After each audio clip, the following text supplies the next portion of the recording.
টি-20 বিশ্বকাপের জন্য গতকাল নিউজিল্যান্ড প্রথম টিম হিসেবে বিশ্বকাপ স্কোয়াডটা ঘোষণা করে দিয়েছে, কিন্তু আমাদের ভারতীয়দের এটাই প্রশ্ন যে আমাদের ভারতীয় টিম কবে তাদের বেস্ট যে টিমটা আগামী বিশ্বকাপ খেলবে সেই বিশ্বকাপ টিমটা ঘোষণা করবে।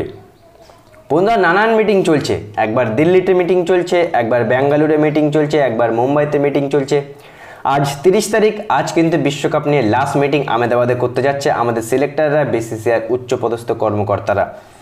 সুতরাং যেটা আমরা শুনতে পাচ্ছি যে হয় কালকে মানে 1 তারিখে, না হয় 2 তারিখের মধ্যে কিন্তু আমাদের টিম ঘোষণা হয়ে যেতে পারে। টিম অলমোস্ট বন্ধুরা কনফার্ম। একটা দুটো প্লেয়ারের নিয়ে আজকে ডিসকাশন করবে ম্যানেজমেন্টরা, টিম সিলেক্টররা। যে পজিশনটা নিয়ে বেশি প্রশ্ন উঠছে সেটা হচ্ছে wicket keeper batting, Rishabh Pant, Sanju Samson, KL রাহুলের মধ্যে কে কে সুযোগ পেতে পারে। আমরা বেশ কিছুদিন আগে শুনেছিলাম ঋষভ পান্ত প্রথম চয়েস, কিন্তু বন্ধুরা যেটা ESPN ক্রিকেট ইনফোর আপডেটে আমরা জানতে পারছি যে ম্যানেজমেন্ট ঋষভ পান্তের থেকে এগিয়ে রাখছে সঞ্জু স্যামসনকে। সুতরাং এটা কিন্তু অলমোস্ট ক্লিয়ার হয়ে গেছে যে ঋষভ পান্ত আর সঞ্জু স্যামসনই যাচ্ছে আগামী টি-20 বিশ্বকাপে। কিন্তু তা সত্ত্বেও একটা জিনিস নিয়ে, একটা পজিশন নিয়ে ম্যানেজমেন্ট বা কোচ, ক্যাপ্টেন কিন্তু চিন্তিত।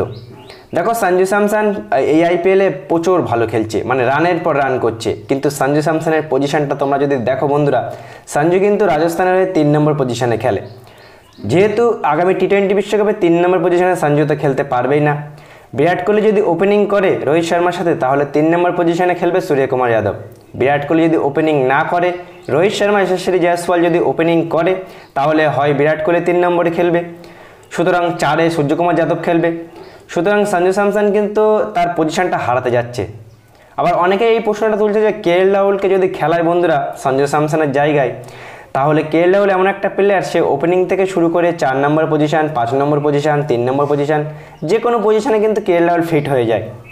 যেহেতু সঞ্জু স্যামসন একের পর এক রান করছে, সেহেতু সঞ্জু স্যামসনকে না নিলে কিন্তু ইনজাস্টিস হবে, সব থেকে বড় অন্যায় হবে সঞ্জু স্যামসনকে না নিলে। কিন্তু ম্যানেজমেন্ট এটাই বন্ধুরা ভাবতে পারছে না যে সঞ্জু স্যামসনকে নিয়ে খেলাবেটা কোন পজিশানে। পজিশন নিয়ে কিন্তু খুবই চিন্তিত, কারণ সঞ্জু স্যামসন তো 3 নম্বর পজিশনে খেলতে পারবে না, যেহেতু বিরাট কোহলি আছে, যেহেতু সূর্যকুমার যাদব আছে, সেহেতু সঞ্জু স্যামসনকে খেলতে গেলে নিচেই খেলতে হবে। কিন্তু যে খবরটা আমরা শুনতে পাচ্ছি যে আগামী বিশ্বকাপে ঋষভ পান্তের থেকেও কিন্তু এগিয়ে রাখছে সঞ্জু স্যামসনকে ম্যানেজমেন্ট। খুবই এক্সাইটেড আছি আমরা, আমাদের স্কোয়াডটা কি হবে, কি হতে চলেছে। যারা বেশ কৌতূহল হয়ে আছে যে আমাদের টিমটা কবে ঘোষণা হবে, তাদেরকে বলে রাখি বন্ধুরা, হয় কালকে না হলে পরশু দিনের মধ্যে কিন্তু টিমটা আমরা পেয়ে যাচ্ছি, আমাদের বিশ্বকাপের টিম। সঞ্জু স্যামসনকে নিয়ে যে প্রশ্নটা তুলছিল, অনেক প্রশ্ন উঠছিল পজিশন নিয়ে, কিন্তু সেই পজিশনটা নিয়ে আর কোনো প্রশ্ন না উঠতেই পারে, কারণ তাকে নিয়েই যাবে ভারতীয় টি-20 বিশ্বকাপে, কারণ সে যা হিসেবে পারফর্ম করছে। সুতরাং কেএল রাহুলের পাতা কিন্তু কাটে যেতে পারে, তার মানে কেএল রাহুল হয়তো নাও চান্স পেতে পারে বন্ধুরা আগামী টি-20 বিশ্বকাপে ওয়েস্ট ইন্ডিজ এবং আমেরিকাতে। সঞ্জু স্যামসনের প্রথম চয়েস হিসেবে আমরা দেখছি, মানে ম্যানেজমেন্ট দেখছে ঋষভ পান্ত দ্বিতীয় চয়েস হিসেবে। আবার এটাও হতে পারে যে ঋষভ পান্ত প্রথম চয়েস, সঞ্জু স্যামসন দ্বিতীয় চয়েস। উইকেট কিপার ব্যাটসম্যান হিসেবে কিন্তু তাহলে এই দুজনই যাচ্ছে।